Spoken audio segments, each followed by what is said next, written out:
Hey everyone, it's Mike. Before we start the episode, I have a quick question to ask. Do you own a brewery? Do your customers love trivia as much as I do?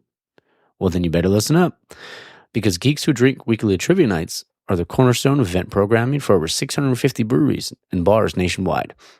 Geeks Who Drink Trivia is consistently fun and low-effort way to build a community of regulars, because we all need our norms, cliffs, and all that, but we want to bring more people in as well. So you can even turn that slow weeknight into the busiest night of the week. So get started with this exclusive offer for my taproom listeners and get your first quiz night free.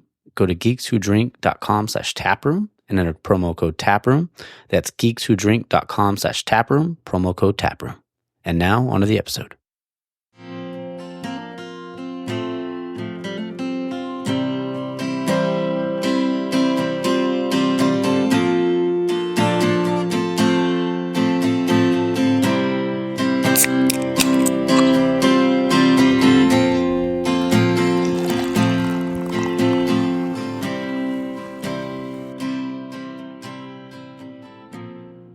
All right, and we're back. This is episode 89 of the Taproom Podcast, and I'm your host, Mike.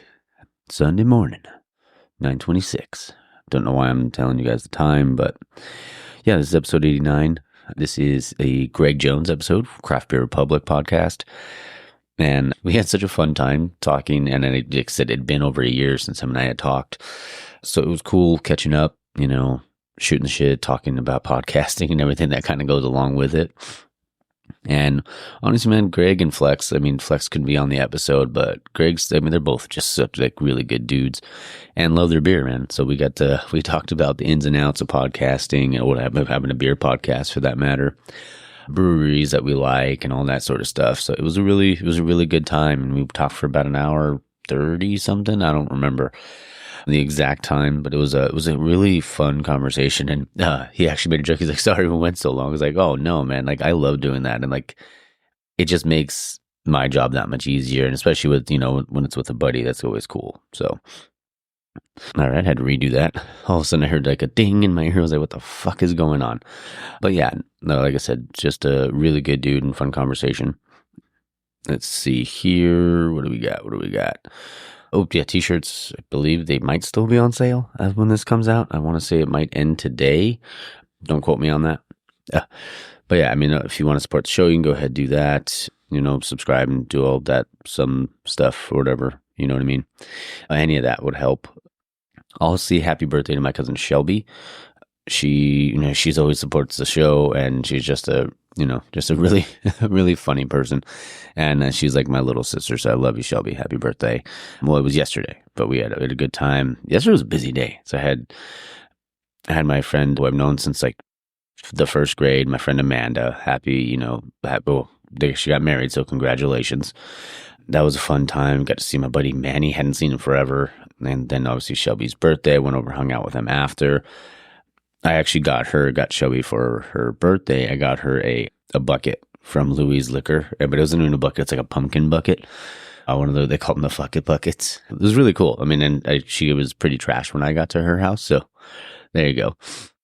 Let's see. Oh, World Series going on. Obviously, Dodgers up 2-0, and it's just like, I don't think I said it, but like in the last episode, I just don't think the Yankees can contain that lineup for that long. So.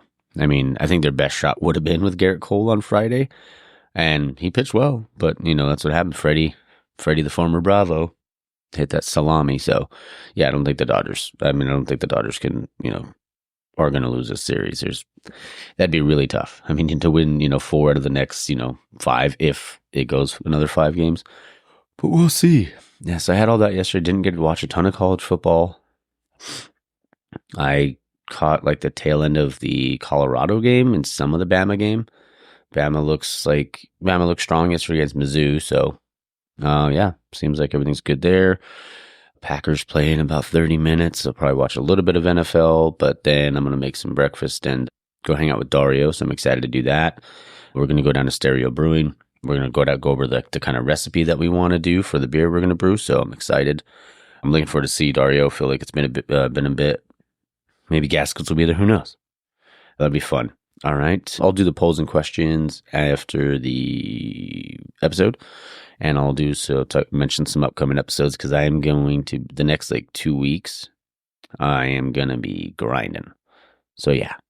All right. Yeah. So I hope you guys enjoy the interview with, well, not an interview, the conversation with Greg. And make sure to go follow his podcast. They have new episodes out every Wednesday. And they're just, they're just really fun, like fun episodes. Him and Flex together are awesome. And yeah, we might have talked a little wrestling. So there you go. All right. Enjoy. All right, guys, we're back in the tap room, and I'm your host, Mike. And I have a very special guest on the show today. I have Greg Jones, the founder of the Craft Beer Republic podcast. What's going on, brother? Hey, man. Thanks for having me. How are you doing? I'm doing well, man. It's been. I feel like it's been a while since I've seen you. I mean, I think it was August of last year when I was like, show? Oh, it's been like 6 months. And I look at it, I was like, oh, August. What a jerk I am.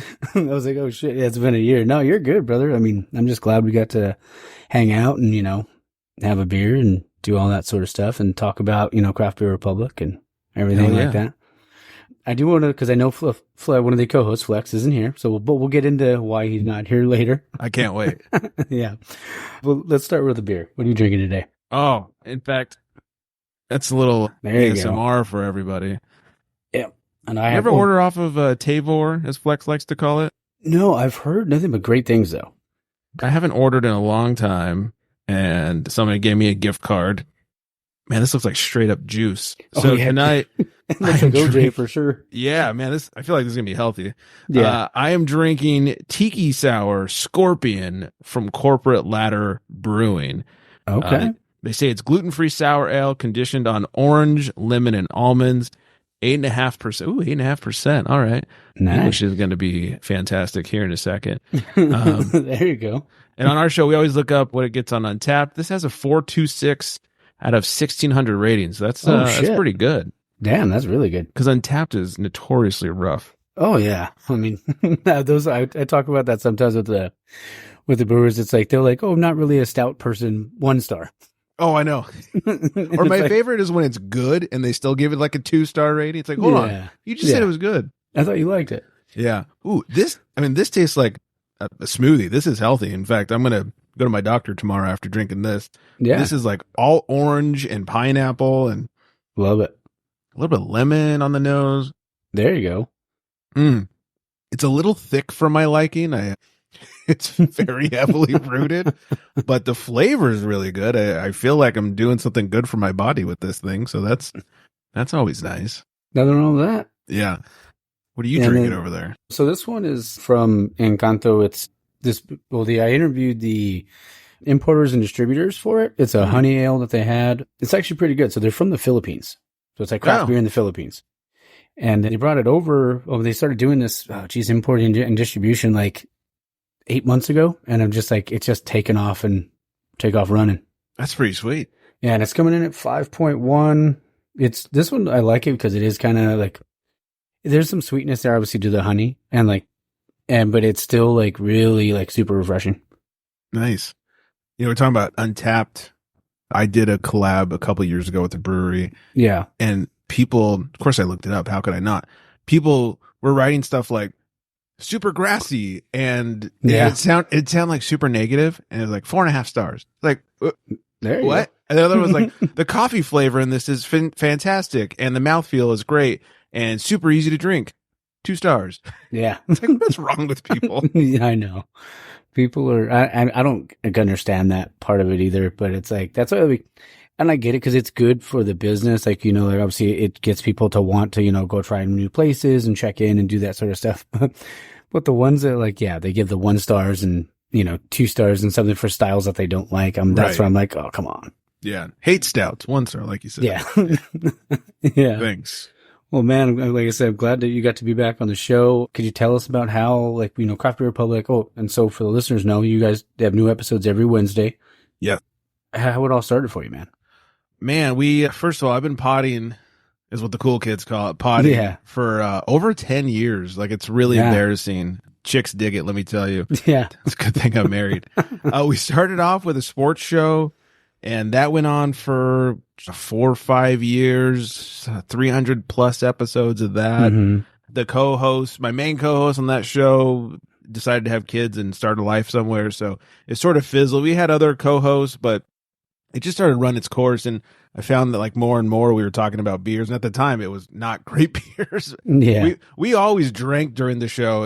Back then it was whatever's cheapest. And then as the show went on, like, hey, I've got this IPA. And then we started talking about it a little bit. And then, after like the whole co-host situation, I was like, we're talking just as much about beer as sports. Why don't we switch things up? So it took a couple weeks off, rebranded, came back as a show called The Unfiltered Gentleman, which was me and Scott and Dan, very beer-centric, but, sort of meant for dudes in the basement kind of thing, a little bit of a guy show. Yeah. And the pandemic hit. I don't know if you heard about this COVID thing. No, yeah.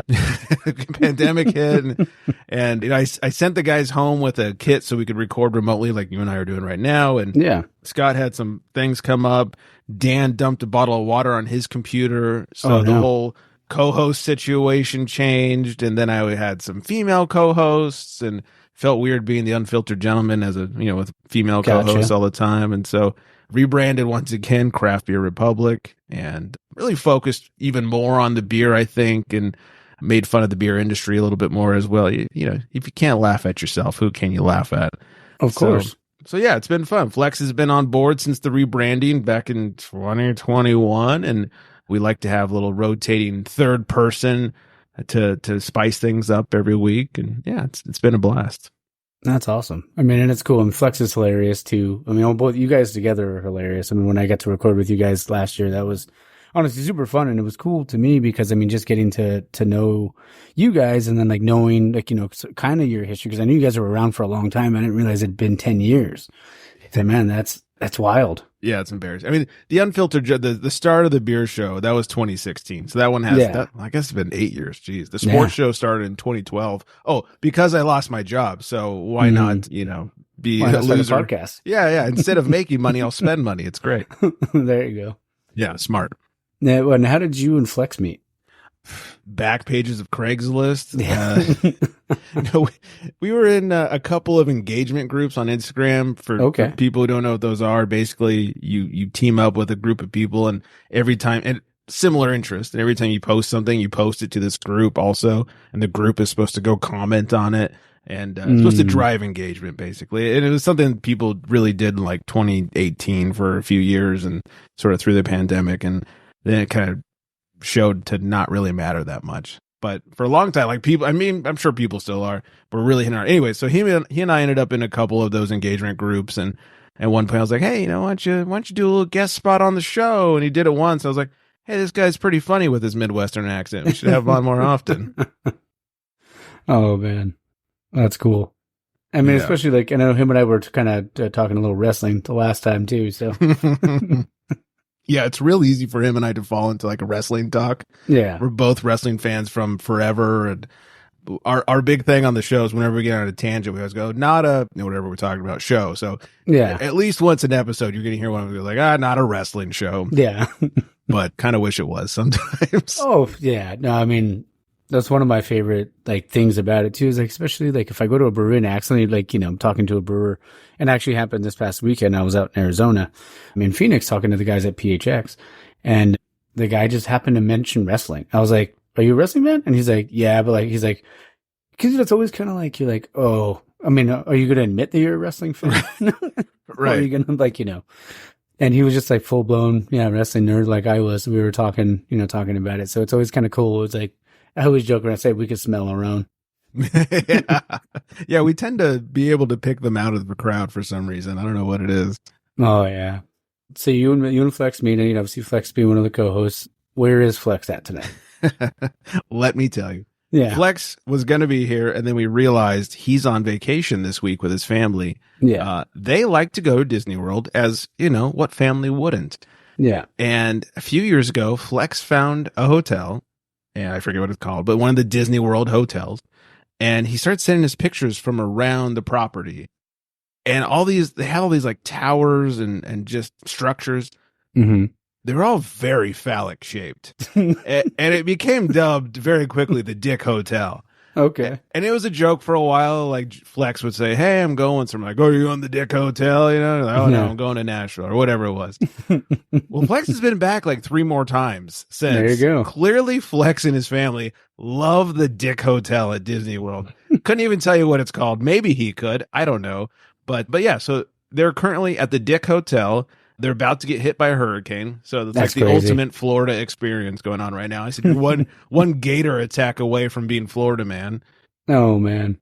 Yeah. So yeah, if you guys ever want to hit Flex up on the gram, he's Flex me a beer with underscores in between. Please ask him about the Dick Hotel and ask him for pictures. They're fantastic. We got to see it. And you know, we might have to do for when this episode comes out, we might have to just get a picture of the Dick Hotel and put it in the reel. Yeah, we're gonna have to ask him for a Dick Hotel picture. I'm sure he got many. Oh man. I mean, I think it's so cool that you guys have been doing this for so long. And I can, you mentioned like you did like a collab beer and stuff like that. Like, what was that experience like for you? Yeah, I've been lucky enough to do a couple so far. First one was at 14 Cannons, which if you've listened to our show at all, you know that there's been a regime change and now they're on the naughty list. Okay. But Nick, the former head brewer over there, we talked about it for a while and he finally goes, "All right, what do you want to do?" And I said, "I want to do something weird that nobody else is doing." And he's like, "What's that?" And I was like, "Coffee Kolsch." Oh shit. Yeah, I love a Kolsch. I love coffee in my beer. So Coffee Kolsch it was. We then teamed up. It was like a 3-way collab at this point with California Coffee Republic. Will over there supplied the coffee. And he's such a coffee, like whatever we are with beer, he's like 10 times more with coffee. He came over, he's shown us how we should be drinking it and the proper way to test a coffee. And he brought over like 4 or 5 different samples of what he thought might go good with the beer flavor profile. And we sampled them all. We chose one based on, you know, it had like some bitter grassiness, like hops would. So we felt like it would go well in the beer. Dumped tons of beans, basically like dry hopped it with coffee beans. It turned out so good. It was one of my favorite beers. And it was one of the ones that got like the weirdest, you know, Untapped reviews. Hey, this is great. 2 stars. Like and that was so much. So then we did a live show with Nick, the then brewer, and had a release party for it. So much fun. And about a year or so later, I got to do another collab. This time at Petals and Pints Brewing with my friend Monica, who was the head brewer there. And once again, I wanted to do something that people don't always do. I love a good Goza or a Berliner or a Sal, you know, anything like that. And you don't, at least in my area, you don't see a lot of that going on, especially like the light tarts that are like around that 5% range that you can just chug all day and they won't give you the shits. Yeah. So we did a Goza because I like the salt. We did a Goza with guava and we called that one, "These Guavas Are Making Me Thirsty," because we're both huge Seinfeld fans. And had a lot of fun. Same thing. We brew day. And then when it released, we did a live show at Petals to have a little bit of a release party, and it was a blast. And it was so good. I was able to get a keg of it, had it in my kegerator for a while after that. And whenever people came over, like, "You want to try the beer I made?" Yeah. Also, in quotes, I made. Like, I sat there and like watched Monica be fucking amazing. I was like, "Oh, can I dump some hops in, please?" Yeah. "Can I grain out? Whatever you need me to do." So, but it's so much fun. It's so good. Both beers. I know I'm biased, but they turned out really, really good. It was really fun to walk into a brewery and see your podcast name up on the beer board. Oh yeah, man! I bet that was probably just super exciting. Probably kind of surreal too, just like walking in, knowing and then seeing that. Yeah, it's kind of cool. You walk in, it's like, "Hey, these guavas are making me thirsty." You know, collab with Craft Beer Republic, or same thing with Morning Watch. Morning Watch was the other one. So it was fun to walk in and see your name up on the board and have a good beer attached to it also. Oh, for sure. Yeah, I'm actually going to be doing my first one. We're trying to work on a date, and we're going to actually meet next week and iron out the details. Both Burning Daylight over in Lomita. So I'm excited with Dario, their head brewer over there. I'm like super stoked about it because I've brewed like once at the homebrew level with a buddy, but he was like such a pro. Like you said, it just all I had to do was like he told me what to do, and I did the thing, mashed in, and all that sort of stuff. But and having friends over for homebrew day, like as someone who's I homebrew here and there, and I've had friends, hey, can I come over and brew with you? I'm like, yeah, but I'm just going to warn you now, it's super boring. Like, Yeah. you're going to watch me clean most of the time. And unless you want to clean, then you're just going to be sitting there drinking my beer, which no one's mad about. But yeah, there's a lot of sitting around, especially on the homebrew scale. Oh, I bet. Yeah. Do you guys know, or not? I guess you probably don't know because you haven't talked about it, but is there a style that you're hoping to convince him to make? Yeah. So because he knows I love a good West Coast, but I also wanted to kind of, that's when we do have the meeting, like the first thing I was kind of thinking, because I guess by the time this is out, like everybody's already going to kind of know already.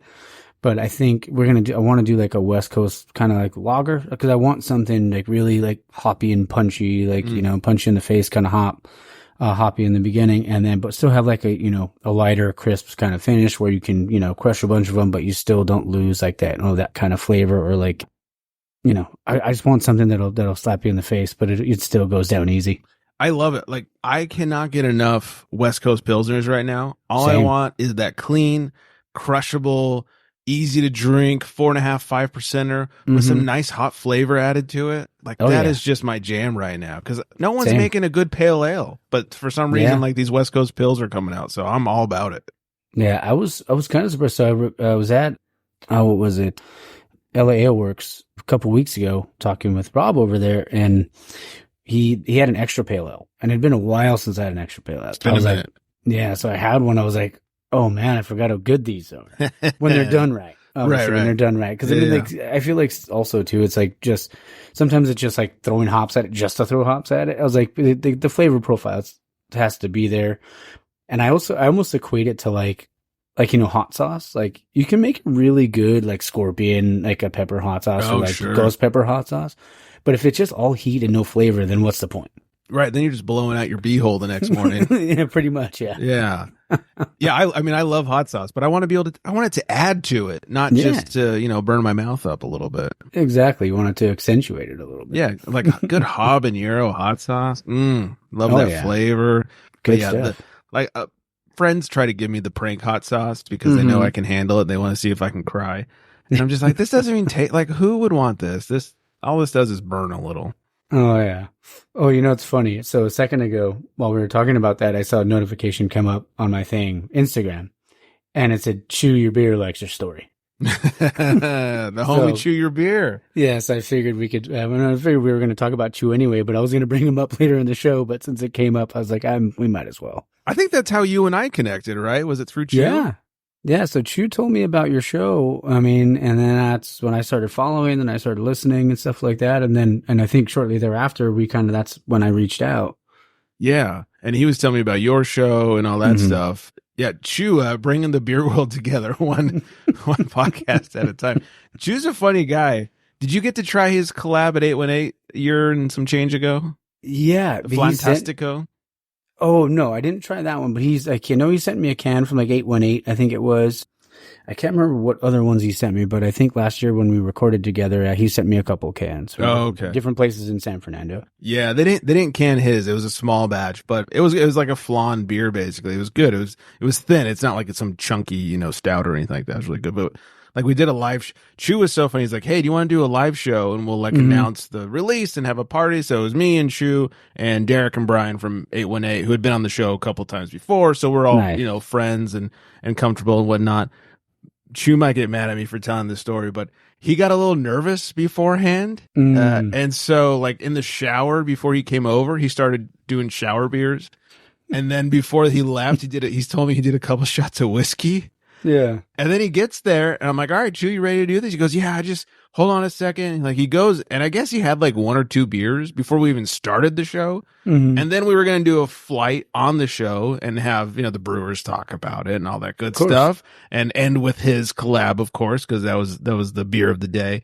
And so like he rips through his taster. At one point we had to stop it. You don't hear this in the podcast that gets released because of my magical editing skills, but he had to like stop and pee at one point. We all had to get more beers. I mean, the thing went on for like an hour and a half. And by the end of it, he was quite hydrated. And there you go. Started thanking his wife, like it sounded like a Grammy acceptance speech. It was hilarious. And then he goes, "Hey, when can I be on the show again?" I was like, "When you learn how to handle your booze, homie." Yeah. He's going to punch me for saying that. Oh, no, Chew's hilarious. And he told me part of that story once. May have left out a couple other details. Sorry, Chew. Nah, it's all good. I mean, no, he's freaking hilarious. And like, I appreciate him so much too, because I mean, I was only a couple episodes into starting the tap room and he reached out, was like, hey man, I really enjoyed your, enjoy your show and stuff like that. And like, I went to the brewery because of you, when we're there. And I was like, man, like, and honestly, I was a little nervous at that point because I just we had you where the people who got busy and with life and the sports show, because that's kind of what we had. It was just, we would talk beer, but we'd also talk sports, and then that all ended. So it was nervous, but you actually kind of, really motivated. I was like, okay, I'm doing something right. Yeah. Yeah. And you got to get out there for Pasole Palooza. Oh, dude. Yeah. I know this year, because last year I know I got double booked that weekend with a Friendsgiving and then that thing. So, but this year for sure I should be there. Yeah, so good. His mom fucking kills it with that stuff. So yeah, shout out to Mama Chew for the Pasoles. Oh, yeah. Mama Chew. We'll have to get all the mics together and do one giant episode. Mm-hmm. Absolutely. See how drunk we can get in the course of an hour. Oh, for sure. Man, that'd probably be. I mean, if Chew's doing shower beers, who knows? Yeah, he's starting early, soap and a beer, and it's all downhill from there. Oh, yep. I wanted to ask you too, because I mean, when it comes to podcasting, I don't think people. I know there's some out there that appreciate the fact that we put stuff out every week and stuff like that. But what do you feel like? We'll start with what do you find the hardest? When it comes to just being consistent, what's the hardest thing to deal with? You feel like?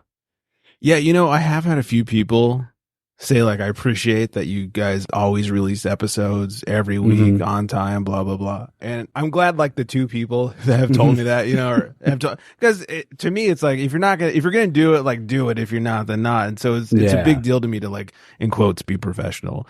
And even a couple weeks ago, I was out of the country for a week and some change, and so I convinced Flex to record on a different day, and we banked a couple and had them all scheduled. And so it's really important to me to try and keep on that schedule. And yeah, it can be a pain in the ass sometimes. Like I said, went out of the country, and so had 2 shows to edit one week instead of just one.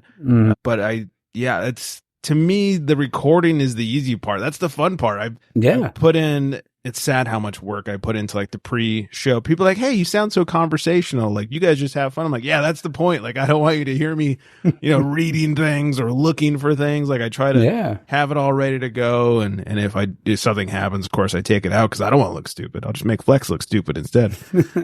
But yeah, that's the fun part, is recording the show. So to keep on schedule, it can be a pain because life things happen, but it's also fun. And when that sort of thing happens where we got to bank a couple, it's just me and Flex. We don't have a third person because it speeds up my edit time. And and we crack. We like hanging out together, so works out well.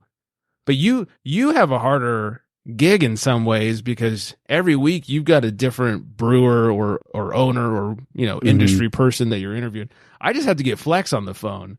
Yeah. You've got to go find somebody in the industry every week that'll sit down and not cancel on you. Yeah. Thankfully, I've only ever really been canceled on maybe 4 times. Knock on wood. Yeah. I mean, that it doesn't, happen. Right. But I mean, most people they've stuck to it. And I think, because it can be hard. I mean, trying to schedule stuff, but I mean, that's why, because I think it was episode 2 or 3. I was supposed to have someone on, this owner, and they canceled on me the night before or day before.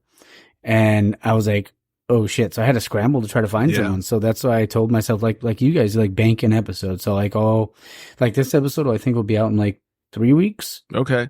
Yeah. And you're smart. You don't talk about news. We talk about news. So we can't sit on it too long.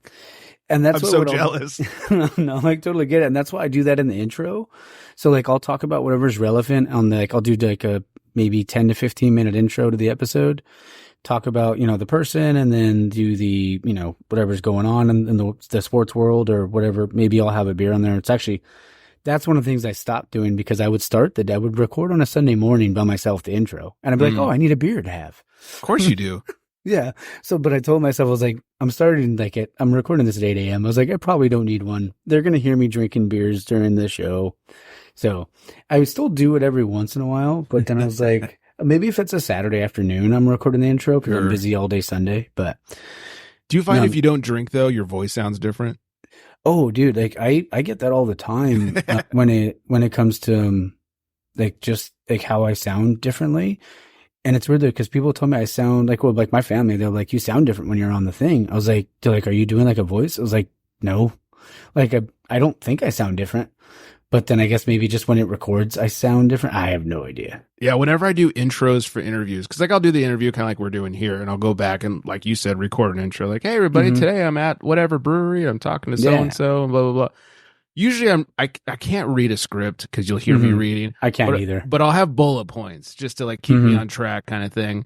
And every time I can hear it. And so usually what I'll end up doing is like 5 or 6 takes that I can't fucking stand.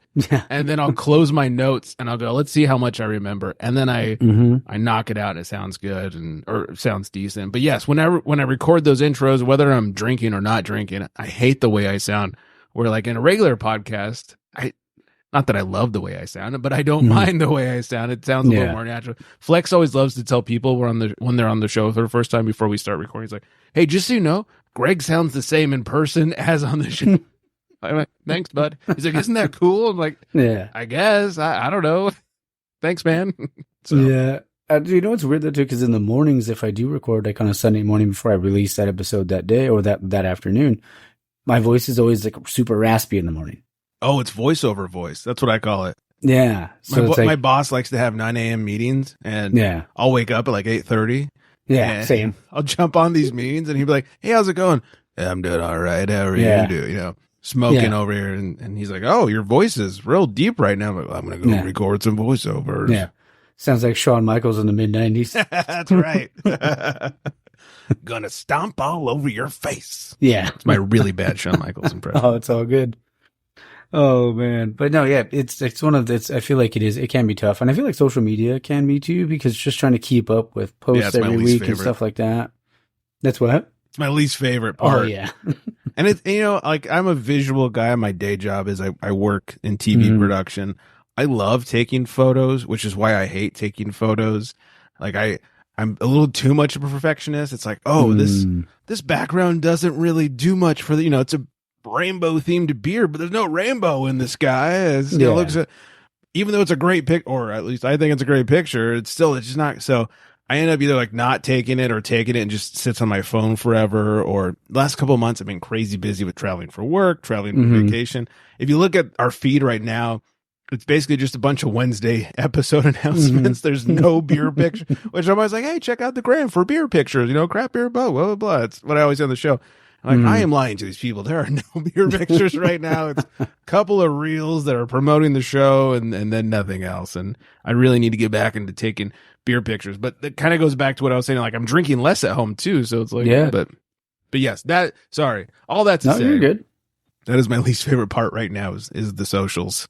Yeah, no, and it's tough to keep up with it, because that's why, like, I'll try to take like a picture. I mean, anytime I go to a brewery, I'll try to take a picture with that person, with the brewery, and then maybe, you know, get one of their beers and then post a picture of one of their beers that week, and then one with that. So like I can kind of get 2 birds there. Yeah. Or take a really cool picture at the brewery while I'm already there. So it makes it a little easier, but still, like, there's times where I'm like, oh, dude, I haven't posted it. I felt like I hadn't posted a beer picture in a while. So I was like, all right, the last couple of weeks I've been trying to put one out, at least one a week.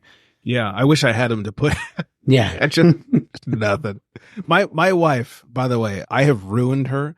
Never, to all the women that are listening, all 2 of you right now. Yeah, never marry someone who works either in TV production, film production, photographer. They will ruin you, and you will, by the end of that relationship, know exactly how you should take a photo. And my wife has been thoroughly ruined, and she's so good. Whenever I do like a brewery interview, she comes back at me with 100 photos of me and the person I'm talking to. She'll disappear for 5 minutes, and I'll get these artsy tank shots that it looks like I took. I'm like, oh man, this is fantastic. I'm so glad I ruined you. No, man. And then it's like, wait, when you try to do that yourself, you're like, oh, what the? You know? Oh yeah. Yeah. She goes back. She goes, what do you think of this? I'm like, that's pretty good. You're, you know, and she's like, yeah, well, it's all because of you. I'm like, sorry about that. Yeah. I've also ruined like all TV shows for her now. We'll be watching something. She goes, oh, that moved. That shouldn't have moved. I'm like, yeah. Need a better script supervisor. Sorry. That's awesome. Yeah, I'm the worst. So we've talked about some of the harder stuff and like, stuff we don't like, that can be kind of tedious. What's your favorite part about it? Podcasting. I mean, the hanging out and the drinking beer, like I said, I actually like, here's the funny thing about Flex and I.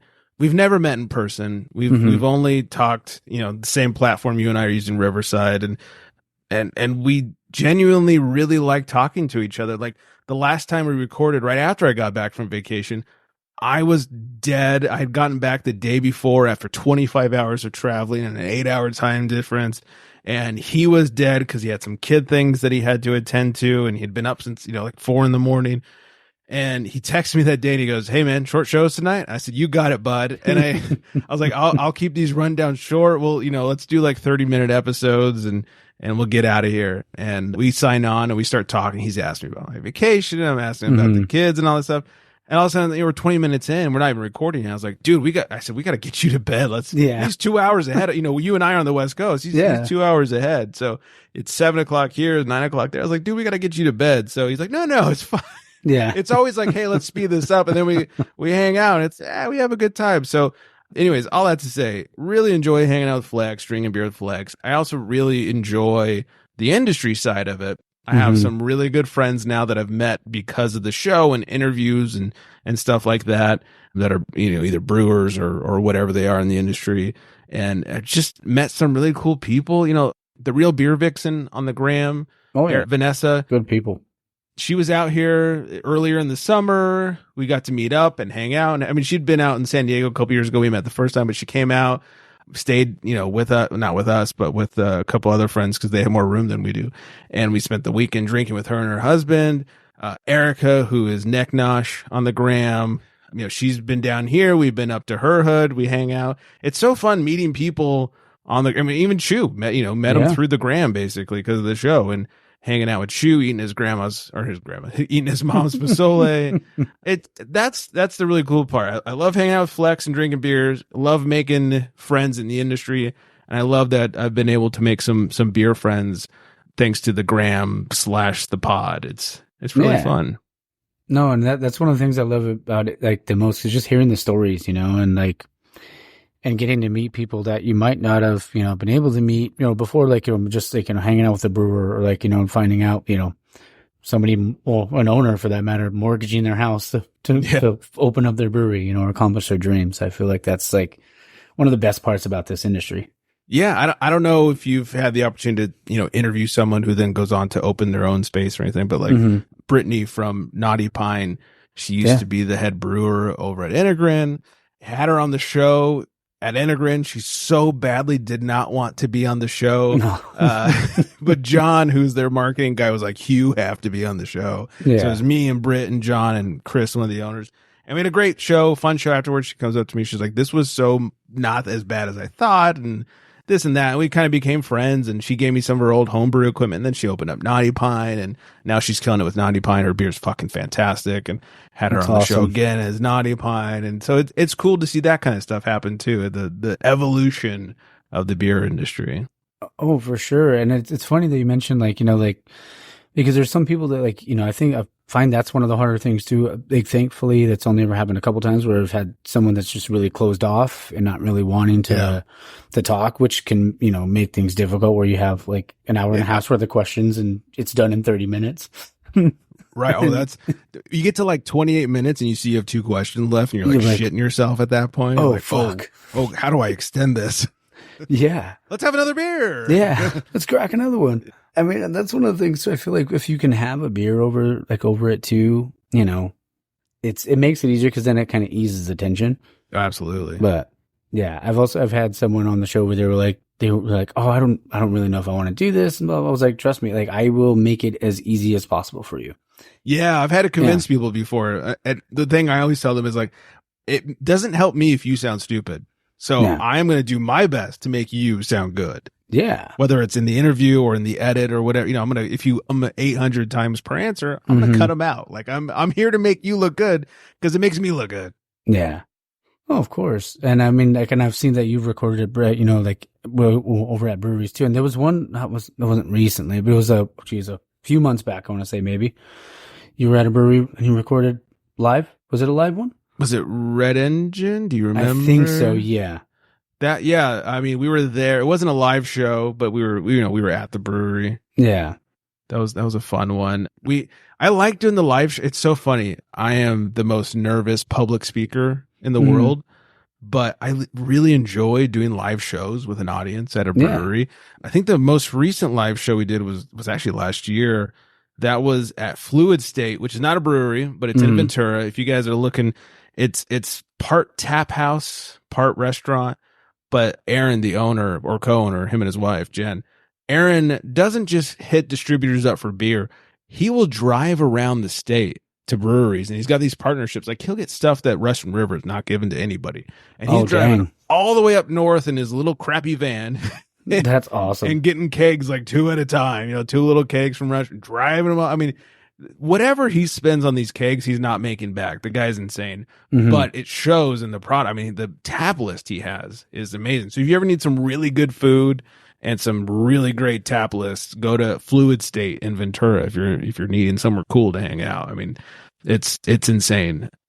I don't remember how we got on this answer, but no, we were just talking about recording live because thank you, recording live. Yes, that was the last live. Wow, this 8% has already hit me. That was the last live show. That was a lot of fun. Got to learn that sort of stuff, which was that he drives around. He's not going through a distributor, and he had tried going through a distributor, but then they're like, "Hey, since we gave this really cool beer, also need you to put this Stone IPA on tap next to the Shock Top." It's that kind of shit. So he's like, "I don't think so." So they told all the distributors to F off, and he does it the hard way. And I did a live show just before that one, actually, at VCBC, Ventura Coast Brewing Company.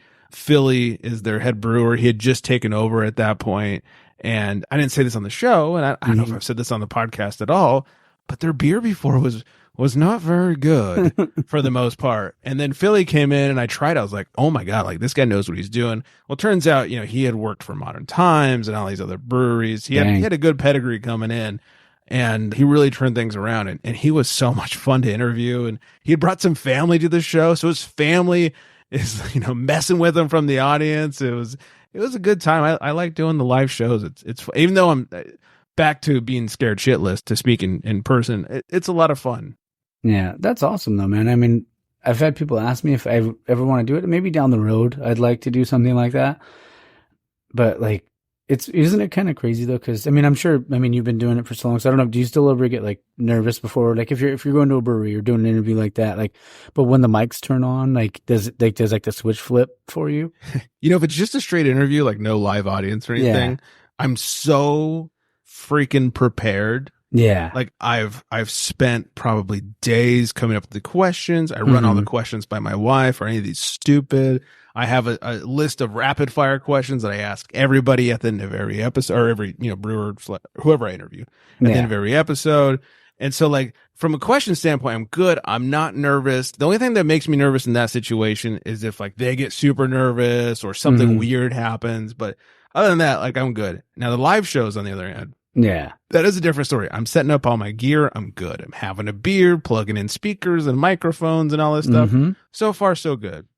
Then I usually will make some sort of announcement like, hey, everybody who's here for the live show, come on over. We're going to do this. This is how it's going to, and I'll say it because usually we'll have question cards. You can write a question out and either slip it to me or slip it to my wife and she'll slip it to me kind of thing. And we'll do live questions. So around that time that we make that announcement of, hey, here's how it's going to work. All of a sudden, I get real shaky and real nervous, and my announcement was hey, everybody. Yeah. And then I hit record, and the first minute, 90 seconds, you hear it in my voice. I'm talking a mile a minute, and I kind of have to stop at some point and tell myself, hey, stupid, calm down. They're here for you, so they're already here. You're not trying to convince them to stay. Yeah. And chug your beer real quick. There you go. And about 90 seconds, 2 minutes in, I tell myself, and I do end up calming down, and it helps. And not that this is podcast related. I recently was the officiant for my sister's wedding. It was the same thing. I was like, awesome. Oh, I got to talk in front of whatever it was, 100 people. And And that was one of those things where it was like, I guess I should make a script. Like, I don't want to Yeah. wing it too much. So I like basically learned it so that if I got caught, or if I missed a line or something, I would remember. But once I was like, and I even about a minute into the script, I wrote in big bold letters, slow down. And once I hit that, I was like, oh, I'm good. Yeah. And it was the same thing as doing a live show. Like once I hit that mark where I thought about it and I slowed down, I was like, here we go. Now we're having fun. I can clean up my pants. Let's do this. Got to change the old undies. Right. Yeah. The chones are clean again. There you go. Let's do this. Oh, yeah. And I know initially when I first started doing everything by myself, that's when I would get super nervous initially. And then it got to the point where it was like, once I think, that you start to feel the beer. And I still won't go back and listen to old episodes because I'm like worried about how like bad it was because I was so like anxious and nervous and stuff. Sure. But now, like, it's weird though. Like when I talk to someone or if I'm talking to you, like I can hit record and there's like for like a 5 to 10 second period where I'm like, fuck. But then like it goes away and like sometimes it'll stick around for a little bit because I'll mess up the intro and then I'll mess it up again and I'm like, all right, just last one, I promise. And then this time it'll be fine. Yeah. Or the third or fourth time it'll be fine. But that is the most nerve wracking part for me is the intro. Like especially if I'm doing an interview, just a one-on-one interview at a brewery or whatever. Yeah. I will usually record an intro that I never use. And I'll tell that, if I'm talking to a brewer, I'll tell them like, hey, I'm going to record an intro real quick. And then I'm going to introduce you. So, 45 seconds before I actually mention your name. He's like, oh, yeah, no problem. And I'll, hey, everybody, welcome in, Crap Your Pub, blah, blah, blah. And get out all the stupid social media plugs and that stuff. And all right, now we're here today. And that's where I'm talking. And it's actually good that I do that and then I don't use it because that's where I get like my 90 seconds in where I just, hey, everybody, welcome to the Crap Your Pub. I'm here on Reddit to Brew. I'm going to talk to press. I don't know, so it's good to get that out before I actually start asking questions. Because I'm sure I look like I'm sure the guy's thinking like, oh man, this is going to be so rough. Oh yeah. No, hopefully I can turn it around or something. I'm sure people probably thought the same thing with me because I'm just like going through it. I'm like, I'm sorry guys, last one, I promise. And then, come and then I finally get it right. Yeah. But it is kind of funny though, like, cause I feel like sometimes I know I mentioned people being guarded or like not really wanting to open up, but I feel like even like not everybody, but a lot of times like there's like, when they realize it's just a conversation, that's when it like the walls come down and it makes it easier. Yeah. Yeah. And even like in my day job, working TV, if we're doing an interview, people will often ask like, oh, do you want me to look at the camera? And I always tell them no. Do not look at the camera. The camera will look at you. Yeah. Look at the person you're interviewing. Mm-hmm. And that always is helpful. So I will do my best to make eye contact. Like when I had Britt on, especially the second time I had Brittany on when she had just opened Naughty Pine, I convinced her to do a live show. Oh, shit. The entire patio was packed. I promoted, she promoted. We had some people there that were sort of high up in the local beer industry, and it was kind of a big deal. And she was freaking out. She hates public anything. Mm-hmm. And I just told her right before we started, I just looked at her and I said, you got this. I said, just look at me. Yeah. And so I hit record, I hit the music, we did it. Mm-hmm. And the one thing I regret is like, I never looked at the crowd, but I was afraid that if I looked out at the crowd, I was going to lose her because then she would look at the crowd and freak out a little bit. And afterwards, she's like, thank you so much. And thanks me for keeping her engaged. And I won't mention names. I did another live show with someone and beforehand, this person was nervous. And earlier in the day, we had talked jokingly about crapping our pants. And I hit record, I hit the music, and I asked this person, I said, when's the last time you crapped your pants? Got him laughing, Yeah. And then all of a sudden, as soon as they got done saying whatever they were saying and laughing, I went, all right, welcome in everybody, and then we were there and it worked out perfectly. So that disarming thing that you were talking about, like it's so important because people don't really want to talk into microphones for the most part. We're the weirdos. Yeah.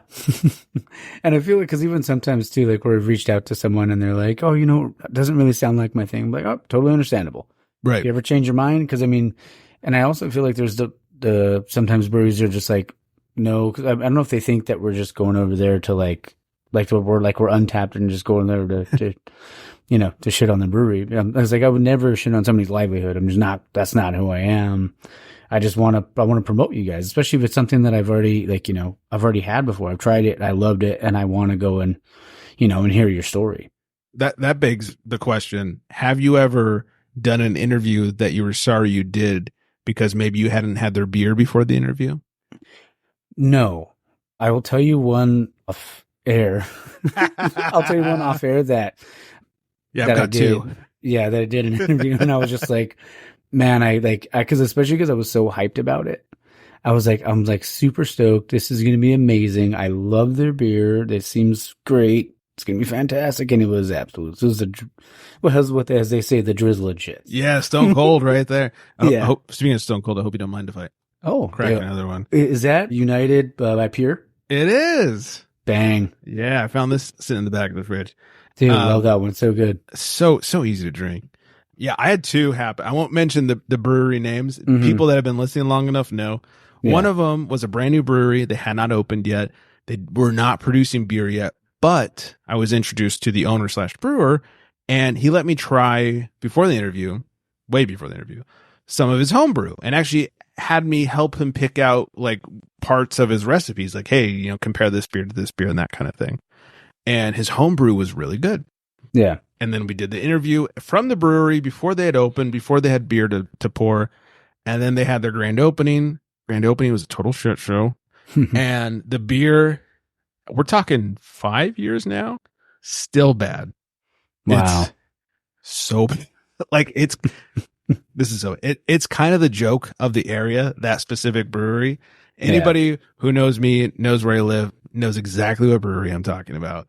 But it was what they have shows and concerts, and it's a cool space, and somehow they stay open. But the beer was not good when they open. It never recovered. Usually takes like 6 months to kind of learn your system, and then you get it all dialed in. And whenever I go to a brewery that I don't enjoy, I'll go back 6 months later and try it again. And usually it's gotten better. Yeah. Not the case for this one specific brewery. And it is the most amount of shit I've received for interviewing a brewer. Everyone's like, why did you interview that person? Like, their beer is so bad. Similar situation happened with another brewery where happened to find out they were starting a brewery. They're like, hey, you do the show. You want to come taste some of the home brew? What do you think of this? Gave him my opinion. Said, all right, when you open up, let's have you on. And in fact, right before he opened, we did the show. He had beer to pour. We had it on the show. The beer was still good at that point. And I think the pressure of then like producing quickly hit them, and they weren't able to keep up. And once again, I got a lot of shit for that interview. Yeah. It's unfortunate, and both breweries never really recovered. I mean, they're still open somehow. Yeah, their beer is still. Yeah. That can be tough. I've had people reach out, like not a lot, maybe like I want to say like maybe a handful of people where they've said like, why did you interview them? Yeah. And I'm like, dude, I liked it. Like, like what do you want me to know? I mean, I'm just going there. I mean, I tried their stuff, so I wanted to talk to them, but I've gotten a few of those. Yeah, I do get every now and then, and I think part of it's because of those two interviews. I'll get somebody who goes, hey, you interviewed such and such. Did you really like their beer? I'm like, yes, I really liked it. Like, so now my own rule is I won't interview you if I haven't tried your beer first. Yeah. Because I got screwed. Fool me once, Yeah. So, yeah. Luckily, I think, because there's only been a few. Well, when I first started, there was a lot of places that I hadn't tried their beer. Sure. Did it. But I got lucky, and they're all really good. I mean, at least the ones that I've tried. And I always feel like, I mean, and I'll ask you the question. Like, if you're going to like a new brewery or a place you haven't been before, or a brewery you haven't been before, what's your order? What's your go-to to start out? I mean, what my favorite, breweries often will have like 8 to 10 beers on tap. Yeah. And a flight is usually 4 or 5 beers. Yeah. I'll just get everything. Oh, okay. That's, especially if I'm with my wife. Yeah. If I'm with my wife or with a friend or whatever, splitting 2 flights, not a big deal. You end up having like 2 beers each at that point. Oh, yeah. And so we'll just make our way through everything they got, especially like we were traveling in New York for a wedding a few years ago. And my favorite was this brewery had exactly 8 beers and their flights were 4. And I walked up and I was like, all right, can I get 2 flights? Like, yeah, what do you want? I was like, everything. Yeah. She's like, what do you mean everything? I was like, 4 per flight, 2 flights. You got 8 things on tap. Let me get everything. Line them up. looked at me like I was insane. Yeah. Like they'd never seen anybody do this. But I was like, I'm splitting. You know, it's not like you go to. Have you ever been to Russian River, the brewery? I wish. No, I haven't been up there yet. Their flights are surfboards. And I think there's 24 beers on a flight. They will not serve it to you if you're by yourself. Oh, shit. Yeah, it's that many beers. You have to have at least one other person with you to order a flight. Awesome. But yeah, you go somewhere 8 or 10 beers, I'll take everything. Yeah. That's usually how I call it research. That's usually how I do my research. If it's not that, if I only have like one flight, time's limited, whatever it is, I always try to get their lager, whatever it is. Yeah. I try to like mix it. I'll get like a lager, a pale, an IPA, and something else. Yeah. If they have a sour or tart, absolutely. If not, I'll figure it out, or get like a Westie and a hazy or something like that. But I tried to work my way through the styles. I think you can always tell how good a brewer is by their lagers. If they're doing their lagers right, then they're brewing right. I was gonna say that. I say that on the show all the time, man. That's like, it's my go-to. Like if I know if that's good, then everything else is probably pretty damn good. Yeah. Like a West Coast Pils, like we were talking about earlier, a West Coast lager. I mean, if it's bad, it's bad. It's just, it's that perfect, like an IPA, if you mess it up, you can just hop it more. But like the West Coast Pils or lager, like you're going to taste it. Oh yeah. Behind all the hops. So even that, you get a good idea. But yes, give me your Helles. Like if I had my dream menu with everything, give me your Helles, give me your pale, give me your IPA, and give me something sour. And let's see how this goes. Oh yeah. And do you like, how tart do you like it if you're ordering a sour? I mean, my wife is much more tolerant to sour than I love a good sour. I love it to be sour. But sometimes I'll have some sour and she's like, nah, it's not bad. It could be more sour. Really? It tastes like warheads. Yeah. I mean, I'm pretty tolerant, but she's insane when it comes to sours. And if anybody, have you ever heard of Helix Brewing down near San Diego? Yeah. They have Sour Works. It's the same thing. My PSA to everyone who's going down to the San Diego area, if you like sours, please do yourself a favor and go to Helix/Sour Works. Everything he does is barrel fermented on the sour side. Everything is barrel fermented. He's got 2 different buildings. He ferments all the sours in a separate building so it doesn't, cross-contaminate his clean beers and stuff. I mean, I interviewed him twice. It's the first brewer I had on twice because I went down there, interviewed him for his regular beers before he'd open up Sour Works. And then when he opened up Sour Works, I was like, can we have you on the show for sour? He's like, absolutely. So he is insanely smart. His sours are amazing. Like one of them, he's like, yeah, I wanted this to taste like a mimosa. It tasted like a mimosa. It was the weirdest thing ever. He's so good. So if anybody likes sour beers and can handle truly sour beers, go to Sour Works. Oh man, that sounds good. Because I love my West Coast. I love my Pilsners, lagers, and all that stuff. Like even like wild ales, I'll dabble into sometimes. But sours, I won't do like a full pour of them, but I'll do like a half pour, or like a a flight with them or something like that. But man, when they're done right, they're so damn good. Yeah, oh yeah. The single most important piece of beer drinking knowledge I've ever learned was from him. His name is Cameron, the head brewer / owner. Was from him. We did so many sours for the sour interview. And afterwards I was like, dude, am I going to get the sour shits after all this? He goes, come on over to the other side. Have one clean beer. You'll be fine. Okay. So anytime I have some like wild fermented stuff, I'll always finish it off with a normal beer. Okay. Never had an issue. All right. Well, you might have just cracked the Da Vinci Code there. He's a genius. What can I say? I love it. Do you remember your first craft beer? Not exactly. My first memories, it's one of probably 3 beers. Okay. It's probably least likely this one, but it's either Mammoth 395 IPA. Great IPA. Haven't had them forever. Stone IPA, which is probably the most likely. Okay. And this I don't think was my first, but it was my first favorite craft beer. It was right around the same time. It was Stone's Cali Belgique. Did you ever have that? I don't think I've ever had that one. Oh, so no. Is that the red one? Was it a red bottle? No. Cali Belgique, it was a Belgian IPA. Oh, then no. And I hate Belgian beers. I hate that like funky banana. It's just not my jam. Yeah, I can only have a little bit. Yeah, this was not that at all. It was like the softest, smoothest IPA you'd ever had. And this is before hazies were a thing. So Okay. soft and smooth wasn't in the IPA vernacular. Yeah. And they had this white, I guess you call it a white IPA. And oh my God, it was so good. And I would pay, even now that Stone is fucking sellouts. Yeah. If they brought it back and it tasted the same, I would pay stupid amounts of money for it. Oh, dang. You know, the one I was thinking about, the Stone, I think it was Pataskala. No, wait, was it? I probably butchered that name. And my brother used to work for Stone, so I used to get it for free. Breakage. But yeah, that was like the one, because I mean, I grew up drinking Stone IPA because my old roommates would have a keg of that and a keg of PBR. So grew up drinking that. But like the Pataskala was probably my first one. I kind of remember that one, and it was like a red. It was obviously the Stone had the gargoyle on it with but it was like a red logo. I want to say it was called Pataskala or some shit like that. But okay, it was good. Trying to remember, and it did the job. I mean, I found it. I recognize the bottle. Yeah. Pataskala. I don't know what it is. Yeah, the X IPA, the red X IPA. I did have that one. I don't remember it, but I remember having it. I think we even had it on the show at some point. Oh, there you go. Yeah.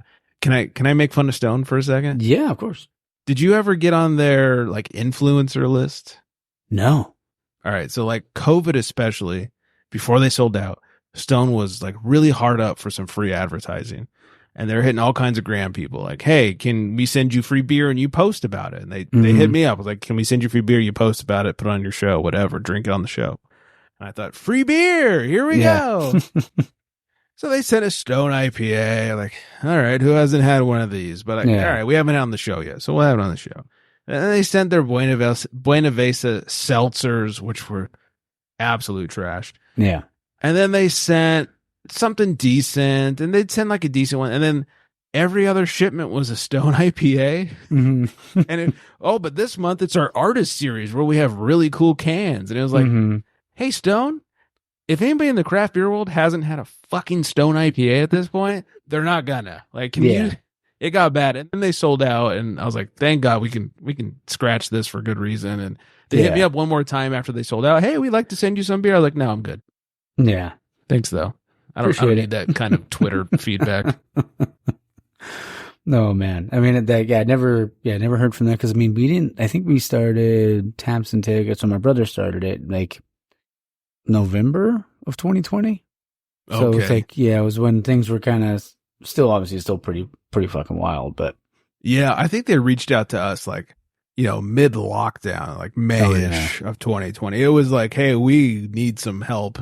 All the breweries needed help at that point. So. Oh yeah, for sure, man. And that was the thing. Like, I felt like they breweries got the short end of the freaking stick when it came to like, being open and stuff like that. But you can have like, a bunch of other places open, but you couldn't have a brewery open.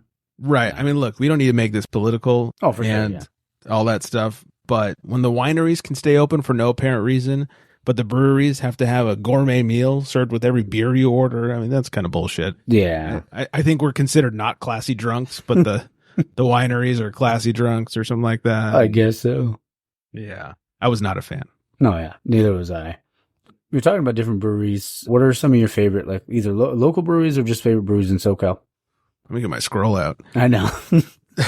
Your papyrus. Yeah. I mean, around me, I'm in Ventura County. We got some great stuff. We've got Made West. We've got Casa Agria.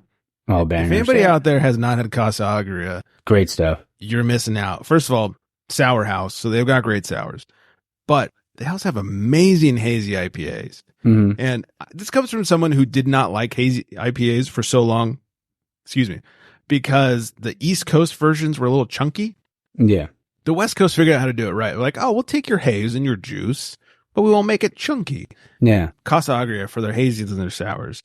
I already said Made West. Enegren, if you're looking for a lager German-style beer, Enegren is fucking killing it.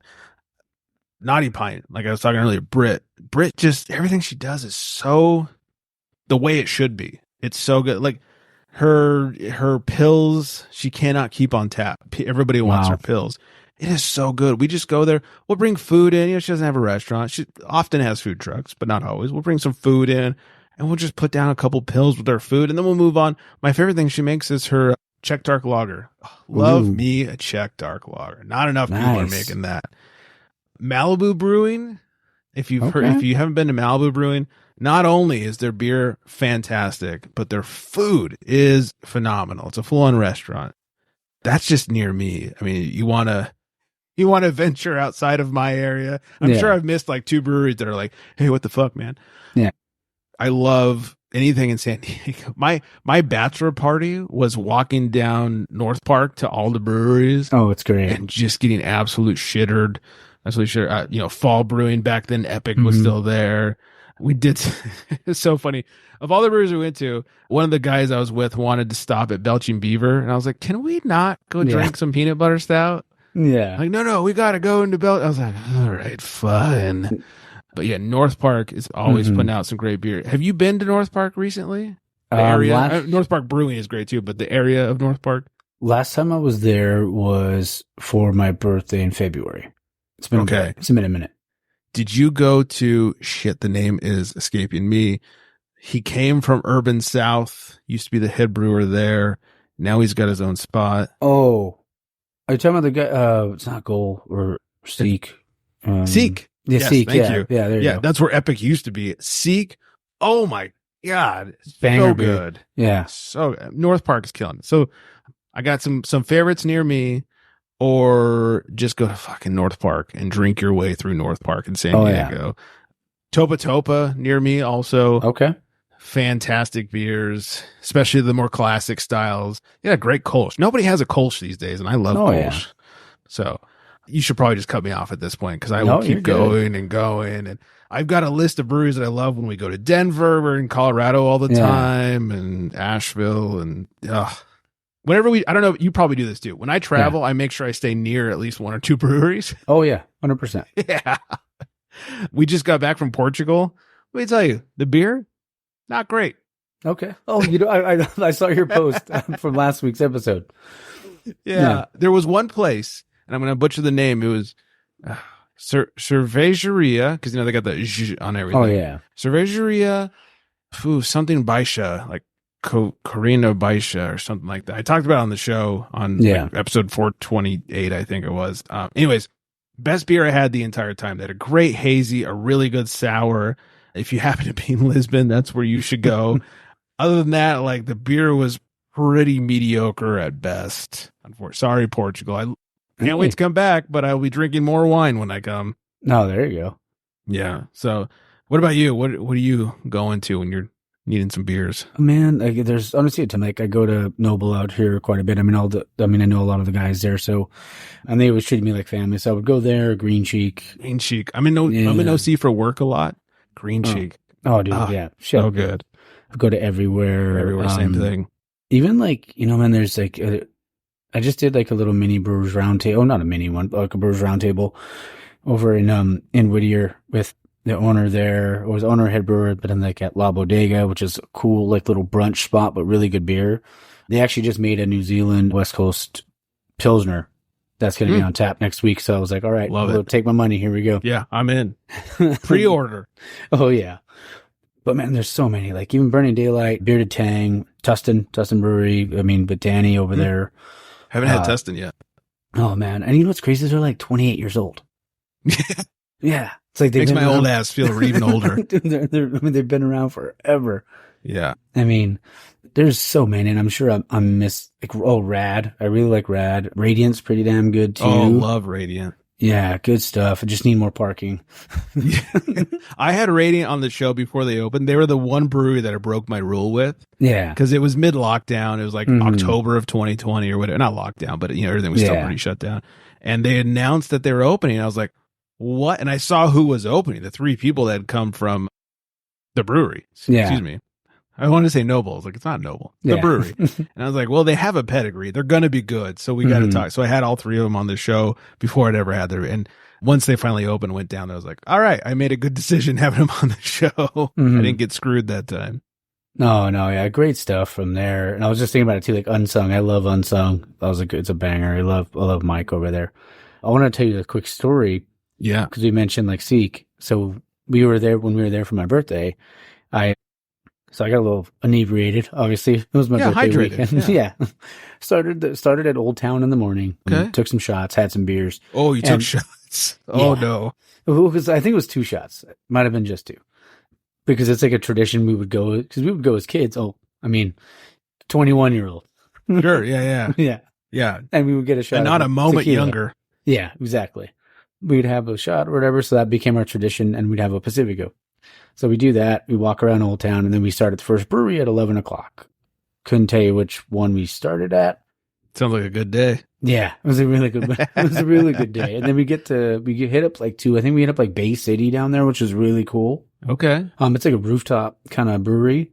Oh, I think I've been there. Yeah, it's a cool It's spot. like a little outskirts of North Park. Yeah, it's kind of like in the downtown area. I know it's not far from like Petco and stuff. Oh, maybe I'm wrong. I'm looking it up now because I think I've been there. Sounds familiar. Yes. So we hit up a few different spots, went there, and then went to Pure. Oh, so And good. then from Pure went to North Park, and my brother decides to order, like, because I told him, I was like, dude, I'm going to stick with, West Coast, and, I'll have a hazy.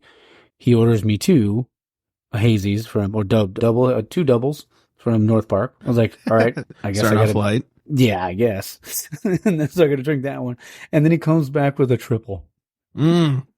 And I'm like, dude, like you're drinking half of this because because we decided to walk from North Park to Seek, which isn't far. I mean, Right. it is kind of far actually. It's like probably like 3/4 of a mile, or maybe a mile away. Well, it's far when you've just had 2 doubles and a triple. Yeah, and I had a West Coast there, so I had quite a bit. Yeah, you did. So I was pretty drunk, and then we get to, I don't know how many beers in I was in at that point, like for the day, but we get to Goal. We're having a beer there. We're having a beer at Seek. And then I'm like, it got to the point where I knew it had nothing to do with the beer. The beer was phenomenal, but I was like just stuck in there. And I was like, I just took a drink. I was like, oh no. God. Oh Here it no. comes. Yeah. So I'm trying to find the bathroom. I make my way, like I end up in the tap room. I was like, nope, get out of there. So my brother pulled me out, found the Yeah. bathroom for me, took me to the bathroom. For those And- who've never been there, it's like in a completely different building. Yeah, it's like in between the 2 breweries. It's Yeah. between Goal and Seek. And I end up puking in there, getting on my pants.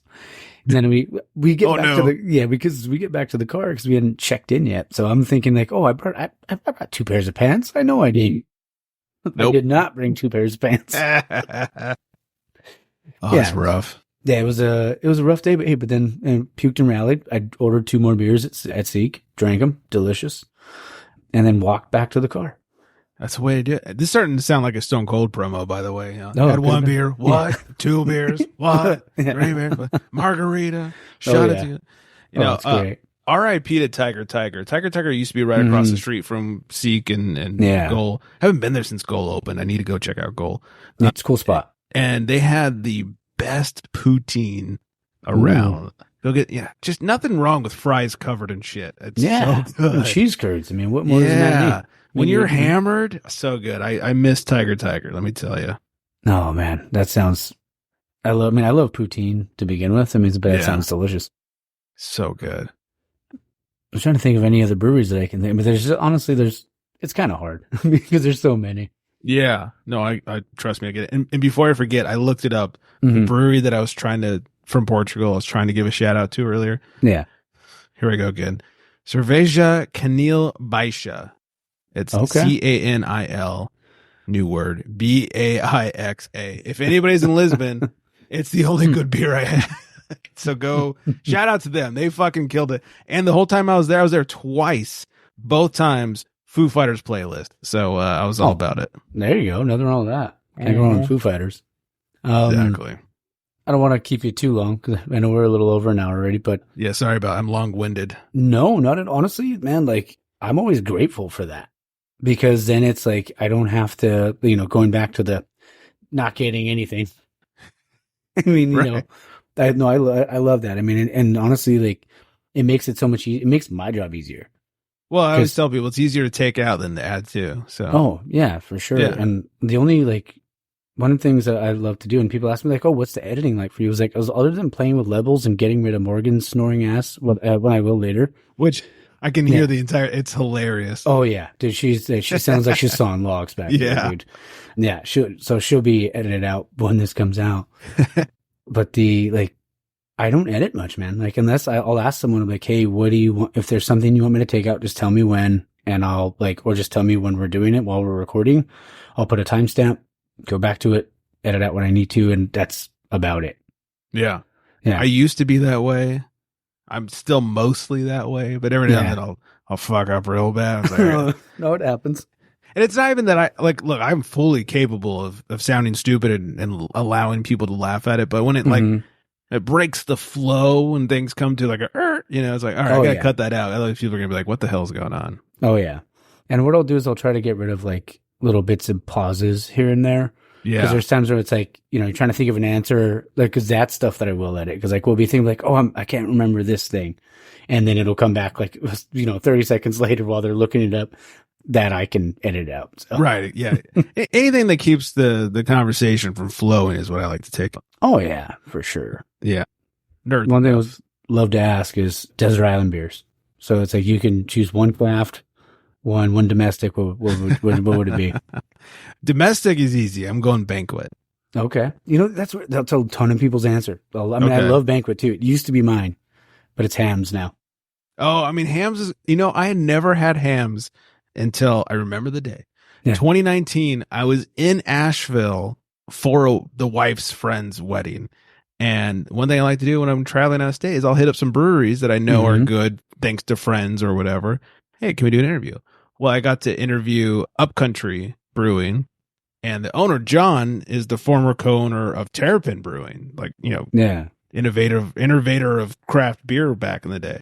Yeah. And he agreed, so that was great. And afterwards, he goes, have you ever had a Hams? I was like, I've never even heard of a Hams. And he goes, oh, we have some. Hold on. Oh, nice. He brought it out, and he goes, look, this is garbage beer, but it's good garbage beer. Yeah. And he was right. I mean, Hams, to your credit, Hams is a great beer. I never see it around here. So Banquet is my jam when it comes to domestics. For craft, man, that is so hard. Question. It's Hold on, let me get my scroll out.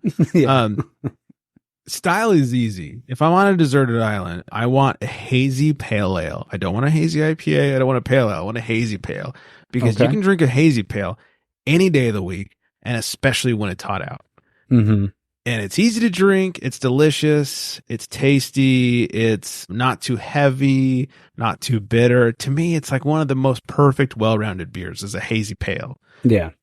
You want a specific hazy pale? I don't know. Let me roll the dice. Anybody who makes one, I pretty much like it. Oh, I'm good with that. Yeah, sorry. It's kind of a cop-out. No, you're good, man. I mean, like, if I, gun to my head and I had to choose, it'd probably be the Western Standard Time, probably from ISM. Okay. I mean, what Ian's done over there, in less than a year, like winning it, World Beer Cup, and probably going to win a GABF more than likely. He's just, guy's a freaking wizard over there. I have not had his beer yet.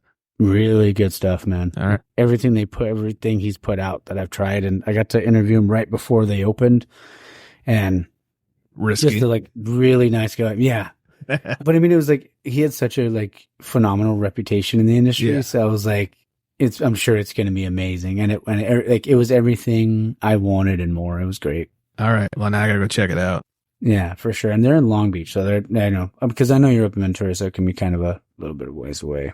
Yeah, not only is it a little bit of ways away, but when it comes to traveling by car, I'm just a cranky old man. Oh. Like, hey, you want to drive 20 minutes to go to a brewery? Like, no. Yeah. I can't make it. Sorry. Yeah, I'm so bad. Like, Chew's always going down to Long Beach and fucking Chew. This guy, we were up at Lagerville a couple years ago, beer festival. Yeah. It's in Buellton. This guy drives from the valley. It's like a 2.5, 3 hour drive. Yeah. Does the beer festival and drives back all in the same day.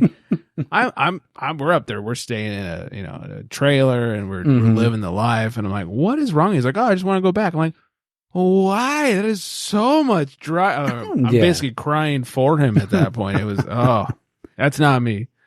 If I go to San Diego or Long Beach, it's like I got to stay there for at least a night, because I'm not doing all that traveling in one day. Plus, get a little hydrated. Oh yeah, for sure. I mean, I love long drives. I love road trips and stuff like that. So anytime I am traveling somewhere, I'll ask them hey, I'll ask local brewers, hey, would you want to do something, or maybe we can get an episode in. That's my or something favorite. like that. Yeah, it's great. And you always get free beer. Yeah. Look, I don't do it for the free beer. Yeah. But it's a nice bonus. So many times it's a I've been perk. traveling. We do the interview and they go, "Hey, you want to take some cans to go?" I'm like, "Yes, I fucking do." Like, I will take some. My arm. Yeah, one of my favorites, Renegade in Denver. They just closed in June, but somebody bought them out and is reopening. So hopefully it's still good. Anyways, back there, fucking loved Renegade. Had them on the show. They had a coffee kolsch. It was phenomenal. Nice. And that's why I wanted them on the show. Did the interview, and with the interview, we did it at their production facility where they didn't have any taps. And so he's doing all can pours out of these 4-packs. And so at the end of it, there's like 8 4-packs, each missing one beer. And he goes, "Well, you want to take the rest of these home?" Sure. Like, yes. I got beer for the rest of our trip. Oh, yeah, There you man. go. Thank you.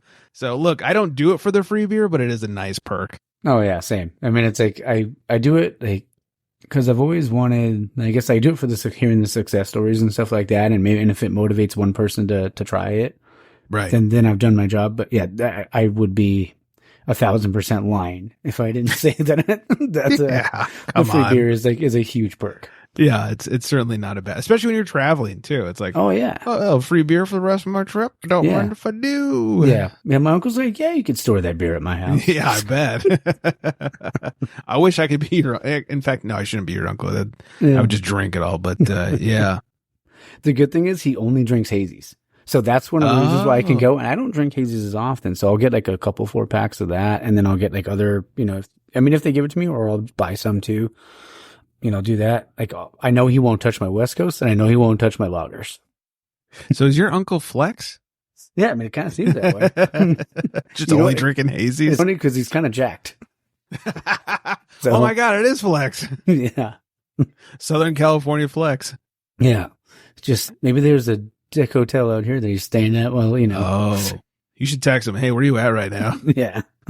Any hotels? What hotel are you at? Yeah. Any phallic buildings around you? Yep. Going back to Chew, like, what was it? Because the first time we ever hung out, like, obviously we had talked he had been on the show, but he was like, "Hey, I'm going to be down there in like July. I'm going to go to Unsung. I'm going to go to Villains. I'm going to go to a few other places." He's like, "Let's go get a beer." So we went there. We went to Monkish. It was cool. We got to hang out, and then we ended up me, him, and Art LA_Brew Life on Instagram. Give that guy a plug. Shout out. Yeah, we ended up going to Independent Beer Fest. And that was a day. Chew had a hell of a day. I bet. That's not the one where he like cracked his ankle, is it? I don't think he did that this time, but I know he was feeling pretty damn good. By the Okay. end of Yeah, it. that happens a lot. Yeah. Yeah. He's feeling pretty damn good. Yeah, even Chew Jr. was feeling pretty good. We went to out here. There's a brewery called Tarantula Hill. We call it Oh, T Hill. love it. Yeah, we went to T Hill one time. Here's the problem: T Hill has some good beers. Mhm. That's some good beers, but they have some really good beers. They've turned into a bit of a shit show on the weekend nights because now they have spirits, and we're close to a college, and so all the college kids comes in. It's a party, and now I sound like an old man.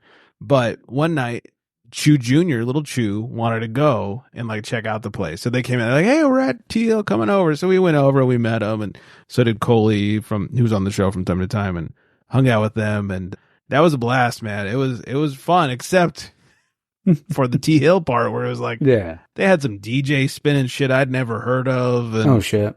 yeah, once again, Grandpa over here is like, "I don't want to drive anywhere." Oh man, it's funny you mentioned Tarantula because I mean I love that place. Like I got to when we were still doing taps and tailgates. Curtis used to do like one of the brewers there, and he used to do distro, like help with distro for him. He came down, and I guess he was a fan of the show, and was just like invited us up there, so we got to talk to him. But man, it was a really cool spot, and I didn't know that the owner was the singer of the band that sings. Is it Heaven OPM? Is it Heaven as a Half Pipe? I don't know if you remember that song. Not off the top of my head. I didn't know the owner was a singer at all. Yeah, There's multiple owners. One of the owners, and maybe it's the same guy, yeah. also owns a place called like a bottle shop with taps, basically. Oh, okay. It's not the one in like because I know. Bottle and Pint. Sorry. Oh, okay. No, you're good. He's the co-owner also, or owner of Bottle and Pint. So I've heard. And they Okay. have a couple they're like, bottle shop. They got a bunch, 20 taps and bottles and whatever else. And so That's awesome. I don't know if it's the same guy though. I think there's multiple owners of T Hill. Nice. Have you tried their new one? Was it California Streets? California. I took a picture of the can. It's a VW bus. They did a collab with Made West. Torrential Hill did. No, I don't think so. Man, I think I'll have to. I have a picture over here. I can show you. It's, I don't know, it might be a little bright in my. Let me see it. Or called California Street. So it's a collab with. So hopefully it'll zoom in there. I think it's a little bit better. Oh, there we go. See a little bit. Yeah, but it's a West Coast, a really good one too. Nice. Yeah, actually, I was saving that picture because I was like, I took a picture of it on the back of a beach cruiser. So I was like, all right, well, that's a good picture I can take. So I was like, that'll make it somewhere on the gram, I think, this week or maybe next week. We'll see. Yeah, my buddy used to work at Made West he just moved out of state. He doesn't work there anymore, but that was so nice because whenever they did collabs or anything special, like, hey, you want a 4-pack of, whatever? Like, yes, I do. He's like, all right, just talk about it on the show. No problem. I'm happy to talk about Made West on the show. Done. Yeah. Have you had their short-lived series? I have not. I remember we talked about when I was on your show with Flex was not a fan of the IPA. Oh, I don't remember that part. Maybe short-lived. I mean, so short-lived with Made West, they do a collab every couple months with a different brewery. Oh, and sometimes it's a Westie, sometimes it's a hazy. They've done some collabs with big breweries, with tiny breweries, and it's just Made West knows what they're doing. It's so good. No, yeah. Anytime I see their stuff, because I usually go, like the place I usually go to, like Louis Liquor over in Azusa, because they always have a ton of I can go there on a Sunday morning and there's not a ton of traffic. So I'm there in like 25, 30 minutes and they have a good selection. So I was like, I can buy like 8 cans and 8 single cans so I can try the different ones that I want to try and then eventually go back and buy more of the stuff I do like. So yeah, it's a way to do it. I love Trader Joe's for that reason. Oh, dude, yeah. You just go break apart any 4 or 6-pack you want. Yeah. People don't realize this. PSA, everybody, go to Trader Joe's, break apart their 4 and 6-packs. It's totally allowed. I didn't know that. Oh, yeah. If you see a 4-pack you want, break off a can and take it up with you. I was gonna say I've been going to. I was gonna say I sound like an old man. I was like I've been going to Trader Joe's forever. I never knew. Everybody in California goes to Trader Joe's. It's the best. Yeah, you can break apart 4 and 6-packs. They don't care. They price them individually. Did not know that. That's crazy. Okay, I might have to go tomorrow on my lunch break just to go to Trader Joe's and buy it because I had to go anyway. So it's the best. Like they always have good stuff. And they'll have some Brewery X. They'll have some Anagram. They got all kinds of good stuff at my Trader Joe's. Oh, and, okay. It's grad. Oh, that looks good. I want to try it. Crack. Didn't know that. Okay. Yeah, now I'm going to have to. Yeah, it's encouraged. I do it all the time. Yeah, no, no idea. Man, you kind of blew my mind right now. Yeah, everyone's got their fancy bottle shops. I got Trader Joe's. Hey, dude, there's nothing wrong with it. It's crazy though because we were talking about the Radiant. I was like, because Trader Joe's obviously known for their small parking lots. It's like, it's sad when the parking lot at Trader Joe's is bigger than the Radiant parking lot. Oh my god! I used to live in Woodland Hills, horrible parking lot. Now where I live, it's a normal sized parking lot. Oh really? Oh, it's cool. Okay. Now it's still hard to find parking like at their busy times. You still gotta park on the other side of the whatever. But yeah, it's like a mostly normal sized parking lot. This and this only Trader Joe. I found the one. Yeah. Oh, that's great. Because for me, like most times I get there, I'm like, what the fuck? Like, where am I going to park? It's the worst. And you got to have somebody with you to get out of the car and just go start shopping while you park. Yeah, that's true. If only I could throw Morgan out there to go get all the stuff, but it should be fine. We'll trainer to pick out the good beers. Exactly. This is how you break apart a 4-pack. Oh yeah. And Radiant, I didn't mean that in a bad way. Just in case, if you guys ever want to be on the show, love your beer. Yeah. Hey, Radiant, love you guys. I mean it in a bad way. Your parking lot is garbage. It's really small. Yeah. Love your beers though. Yeah, fantastic. Get there before they open, or right when they're going to open. And it's even worse now because across the street are all these apartments. Oh yeah, those brand new ones that they put in. Brand new. They didn't used to be there. You could park where the hell you wanted before. And now there's these apartments there, and so yeah, it's a pain in the ass. But hey, it's worth it. Oh yeah, phenomenal beer.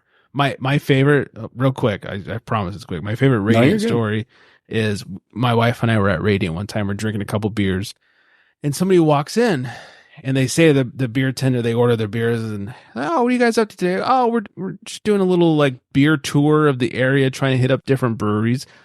Is there anything you recommend? The beer tender says, everywhere. Oh, there you go.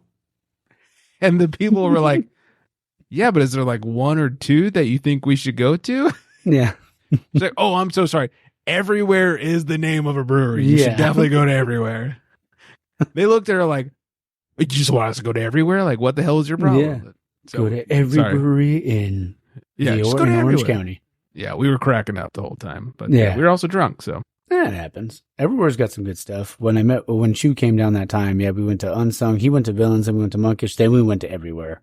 Oh, so he was, by the time we were done, he was a little tired. Yeah, a little hydrated. Yeah, and what did he do? They drove back home. I know, he's insane. Yeah. That guy must have autopilot or something. Yeah. Last one I want to ask you before we finish up, brother.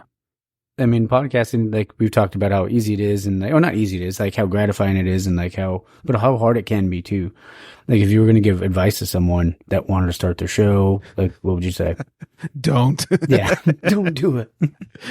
I would say, first of all, why are you doing it? Mm-hmm. If it's because you want to have fun and talk about whatever it is you're going to talk about, sure, go for it. If you're going to get rich and famous or any of the cool stuff that comes with, in quotes, podcasting, don't do it. Yeah, it's fun. Like I said before, I like hanging out with Flex. I like meeting new friends. I like hanging out with you and other pod people and other beer people. And that part of it is so much fun. If you think you're going to make a career or get rich or anything like that, it's not going to happen. I'm sorry, everybody. Yeah. It's 99.9% chance of not happening, but it is a lot of fun. And then my next advice is, if you are still going to do it, do not buy a Blue Yeti microphone. Yeah. I am such an audiophile. I hate bad audio. Yeah. I've consulted for a few podcasts. People have like hired me to I've been doing it for so long. I'm also in production, so it makes sense. Call me. No, just kidding. And I always tell them, like, don't buy a Blue. And I was just helping another podcast out this week. In fact, the Beer and Bikini podcast, if you ever heard of them, hit me up. Like, it was very nice. It was like, hey, how does your show sound so good? I was like, well, which part? Like the audio quality or the content? Like, oh no, the audio quality. Your content sucks. Yeah. And so I told them like what gear I had, and it was out of their budget. And by the way, between you and I, we must have the coolest microphones in all of podcast. Yours looks amazing. I love the red light. Thanks. This is my free microphone that I won from some weird podcast contest, but it's like a $400 microphone I got for free. Dude, that thing, it looks sweet. I like it's almost like swirls on like all around it. Yeah. I love that. Yeah. It was free 99. So anyways, I gave them advice and was like, buy dynamic microphones. Don't use the Blue Yetis. Record into like a Zoom or a similar recorder. That way, if your computer crashes, you don't lose your shit. So that's my big advice. Dynamic microphones such as a Shure SM58. It's my favorite microphone to use for most everything. Yeah. And record into something like a Zoom or similar that's just not going to crash and that kind of stuff. And edit. Yeah. I feel you on that one. I mean, knock on wood, my computer hasn't crashed. My Mac. But, right. We're on Mac, so we're good. Yeah. And we're also on Riverside. So I think even if my computer turned off, you'd still have up until that point or something like that. Oh, for sure. And I still record into a Zoom mixer. I have a Live Track L8. So my track's recording. And so if this crashes, you can have my track. There it is. Yeah. I recorded backup. I have Flex's track backed up onto this thing as well, just in case Riverside takes a crap, which it has a couple of times. Yeah. So one of the things, I mean, I love like the point of like, cause the equipment too, cause when I go back, that's one of the reasons why I don't like to go back, because I was using like a Blue Snowball. Oh, it's the worst. Yeah, dude. And it just picked up everything. Yeah. Cause it's not a dynamic, it's a condenser microphone, picks up the entire room. Yeah. So now, I mean, with these ones, I like the HyperX mics, and because with the gain control on there, it does help a lot, and a couple other ones. Now of using different ones and then using just different editing software too, it does make a huge difference. I mean, I feel like I've even gone back to like older episodes and because who do you distribute through? Do you distribute through Riverside, or how do you distribute? Oh God, no. I only record with Riverside, and for being honest, I'm about to drop Riverside because they've been pissing me off lately. Okay. So record on Riverside for now. And then my podcast host is Captivate. I really like Captivate. They're really good. It's like the third podcast host I've had. And I've been doing it for so long that like my first podcast host was just a file on the internet with a blog and an embedded link. Like Dang. Before there were hosts. Like that's how old I am. But Captivate is really good. And I like them a lot. Yeah, I started out using Buzzsprout, and I was just like, man, like it's weird because I think because obviously statistics, can matter and stuff like that. So I would just always like to see see who's downloading what. But the like Buzzsprout wouldn't show plays either; it would only show downloads. So I was like, okay. So then I would go and I started using Podbean, and that's when I distribute with now, and it does. Like you can kind of see the difference in the audio quality too. Like even going into something like that, it does help the audio quality too. So some hosts, now we're getting so nerdy. Yeah. Some hosts will convert like we used to be on Spreaker. Mm-hmm. Spreaker would convert your audio to their standards. No matter what you uploaded, they would convert it. So yeah, you're absolutely right. It can make a difference in the audio quality. Yeah, for sure. And I mean, it does help like too, like it'll get rid of like even some like just like random like because I mean kids will run by every once in a while like and the mic will pick it up or Morgan will snore, but I mean that stuff I can play with on GarageBand for the most part. But the like other stuff, if there's like loud bangs from the kegs and stuff like that, if we're at a brewery or something like that, or I remember one time like somebody was like throwing. I don't even want to talk about that episode. I mean, I love the episode. It was super fun because like they're really good people. But Oso Brewing in Arizona, not their fault, but like this person was like cleaning. They were putting away silverware because they had a restaurant there, and they were just tossing the silverware in the thing. Clink, clink, clink, clink, clink. And I was just like, "Fuck." Here's why I take my wife every time I go on an interview. Mm-hmm. Sometimes I'm so into the conversation, even though I'm a huge audiophile, I will not hear those things. Yeah. She, on the other hand, will go. Like she'll perk up and go noise, and she'll stop me and go, I hear it. This one's not acceptable. You got to like stop this. And she's actually told the brewers before, can you go tell this guy to shut up? Yeah. She's fantastic. I love that. And you know what's great about Riverside too? They started doing like the once the file's ready, like you can do the noise reduction too, or background noise removal. And that helped a lot too. So, I mean, that makes it a lot easier. Yeah. Once again, nerdy. I have not used Riverside's anything but the recording. All I want to use Riverside for is recording. Yeah. And they've made that harder and harder as time goes on. Yeah. I do all my editing in Audition. Like I said, I'm a production guy. So this is my day job. So I use Audition, do all my noise removal and all those things there. Okay. I don't need Riverside to do their AI stuff and whatnot. So yeah, no, and for me, it makes it a little harder because my full-time job is not anywhere near like this. But yeah, I mean, it's honestly helped a lot. Like when it comes to just because like there's times where like I'm at I'll ask them like, oh, where do you want to meet, or do you want to do like because I obviously like to do the in-persons, but I like to do these too, like being able to talk, especially to talk to people like in different states or different parts of the state or country for that matter, and or like. It's just so loud and not super loud. I'll ask them like, hey, can you turn down the music a little bit? I can deal with some because I can get rid of it later. Right. But there's some times where it's just like, man, it's tough. Yeah. Yeah. No, it's true. And that goes back to my earlier statement. Yeah. Use a dynamic microphone if you're on location, like sure, SM58, because it will only pick up what's right in front of the microphone. It's got a great pickup pattern. I've done interviews in breweries with music playing and you don't hear it because we're in the back room and the music is out there, and because the microphone is pointed away from it, you don't hear it. Love it. All right. Yeah. Well, I might have to nerd stuff. Yeah, might have to do that because this one has the built-in pop filter, so it does keep out some of it, so that's nice. But Morgan, when she's right next to me, it's like super loud. Yeah, the pop filters are great if you're a lot, but they will not do anything for music in the background. Yeah, like that. Oh, or that, yeah. She just got real loud. Yeah, she did. She's like, "You've been recording for an hour and a half. Heard already. My name, motherfucker." Yeah. She's like, "Keep my name out your mouth." She straight up Will Smithed you. She totally did. Oh man! All right, well, Greg, this has been super fun. We'll stay on and chat for a minute after. Yeah. But man, yeah, make sure everybody go follow the Craft Beer. That's at Craft Beer Republic. On Instagram, they have new episodes every Wednesday.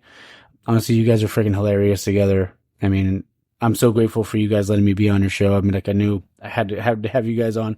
And you know what? I was thinking every year I usually do a Stoutsgiving episode. Oh, I like that. If you guys would want to do this, would be, I think, Stoutsgiving 4. Okay. I usually try to do something like maybe the week, like I always usually record it the week going into Thanksgiving, or no, the week before Thanksgiving, and then I'll fast track that episode so it comes out the week of Thanksgiving. Sure, yeah. If you guys want to do that, let's do it.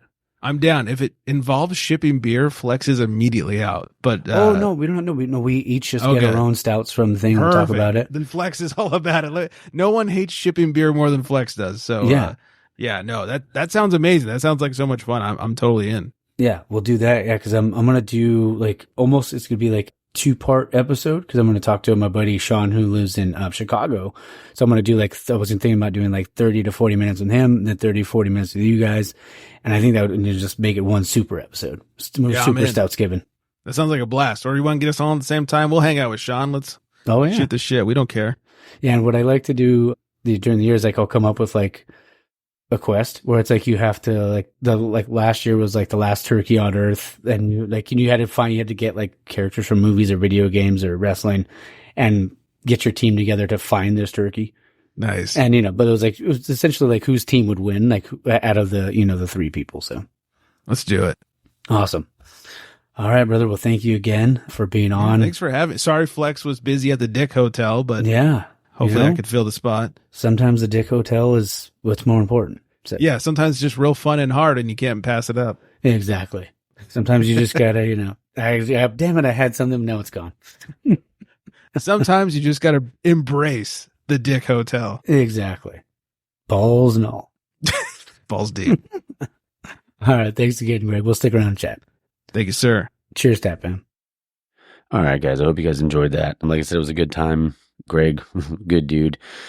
Looking forward to, anytime I can, have a conversation with him, I'm always looking forward to that. So then maybe we're talking about maybe getting to beer soon. So that'd be sweet.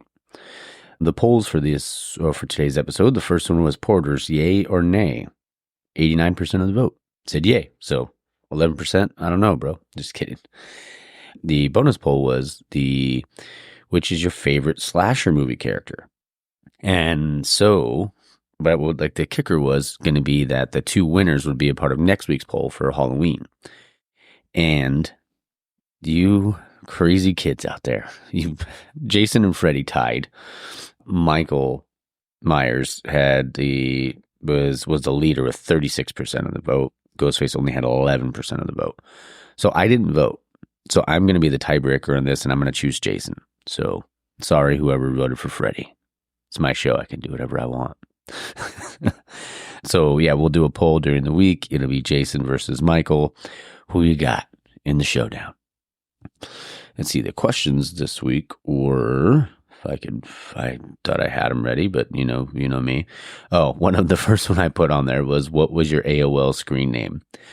Because it was fun. Like, I was having a conversation with someone the other day and we were talking about that. And so it just made me curious what they were, because I'll tell you mine after, but someone had Psychotic Beauty XOXO. Trixie was one. Beer Geek 808. He said didn't have an AOL account. Love it. Chu said Blitz, but with the apostrophe. Oh, no, with the, gosh, what can I think of it? Exclamation point as the I. Dreamer, Noble said Dreamer 3040. Then Notion 2K3. No, love it. Then it was Xander. Rally Up 4. There's a few other, like, why is it not? It's not displaying it for whatever reason. But those are I guess not a lot of people had an AOL account. Mine was I Am the Game 967616. I didn't choose those numbers. AOL chose it for me way back when, because I was like such a big Triple H fan. So yeah. Oh, the other question was, when was Yingling founded? The options were 1841, 1852, 1829, or 1817. With 144 votes, the correct answer was 1829. 1841 got 62 votes. 1852 had 83 votes, and 1817 had 51 votes. So yeah, so most people got that one right when it came to that. So it's good times. I always love trying to, like, sometimes it's hard. I'm trying to think of questions or trying to find questions to ask. And I'm like, man, I got to think of something. I need something for this week. And sometimes things just don't come to me. Let's see here. Okay, upcoming episodes. Next week's episode is the Female Brewers Roundtable. The week after that is Level Up Brewcade. The 17th will be the Wort Wrangler episode. November 24th will be Stoutsgiving. 12/1 is going to be Judge Brewing. 12/8 would be Common Space. The 12/15 episode would be Arts District. So I'm going to be like a month backlogged on episodes at some point because of how just like I'm trying to clear up time for the holidays, spend time with family. So also doing the Brew Day episode. We'll figure that out when that's coming out. And then I'll also be doing a episode with my brother Jake, Jizzy, the infamous Jizzy, and about his new company, Wild Riley Supply. If you're not following already on Instagram, just at Wild Riley Supply. So check that out. He's going to be launching a website soon, and I've already seen some of the merch. It looks fucking sweet. So yeah. So we got some good stuff coming up. I'm also going to be recording with Pinter, I think, this week. Got to talk to them, figure out if they're still good to go. But yeah, that's the episode. Hope you guys have a good one. I'm going to go make the fattest wet burrito I can. It's going to be half red, half green. Shit's going to get real in the kitchen. All right. Okay, guys, and girls, hope everybody enjoys their day.